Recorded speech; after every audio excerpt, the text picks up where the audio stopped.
भाजपच्या मोर्चादरम्यान वाहतूक कोंडीमुळे महाजनांवर संतापलेल्या महिलेविरोधात गुणरत्न सदावर्तेंची मुलगी मैदानात। झेन सदावर्तेकडनं वरळी पोलीस ठाण्यामध्ये महिलेच्या विरोधामध्ये तक्रार दाखल। मंत्री महाजनांवर अर्वाच्य भाषेचा वापर केल्याचा आरोप। झेन सदावर्तेविषयी चर्चेची गरज नाही, सत्तेचा माज मोर्चाच्या दिवशी पाहायला मिळाला। नाना पटोलेंची टीका। तर सदावर्ते कुणासाठी काम करतात हे सर्वांना माहिती, असीम सरोदे यांचा निशाणा। भाजपमधील पराभूत उमेदवारांना विधान परिषदेत संधी नाही, सूत्रांची माहिती। संघटनेमध्ये काम करणाऱ्या नव्या चेहऱ्यांना संधी द्या, भाजपच्या वरिष्ठ नेत्यांचं स्पष्ट मत, सूत्रांची माहिती।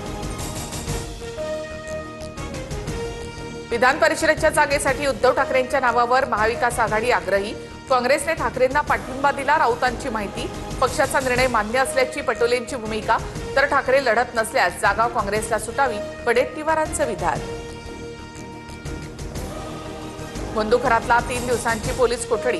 6व्या गुन्ह्याच्या तपासासाठी खरातचा ताबा सध्या एसआयटीकडे। महिला अत्याचार प्रकरणात एसआयटीकडनं कसून चौकशी सुरू। बंधू राजेंद्र गडगे प्रकरणात 200 पेक्षा जास्त व्हिडिओ पोलिसांच्या हाती। सर्व व्हिडिओ तपासणीसाठी फॉरेन्सिक लॅबमध्ये पाठवण्यात येणार। तर गडगेच्या दत्तधाममधून 90 पेक्षा जास्त औषधही जप्त। ठाण्यातील फेरीवाल्यांच्या विरोधात भाजप नगरसेविका रस्त्यावर। मुख्य बाजारपेठेमध्ये नगरसेविका मृणाल पेंडसे, नम्रता कोळी, प्रतिभा मडवी यांचं भाजी, फळे, मासे विकत अनोखं आंदोलन।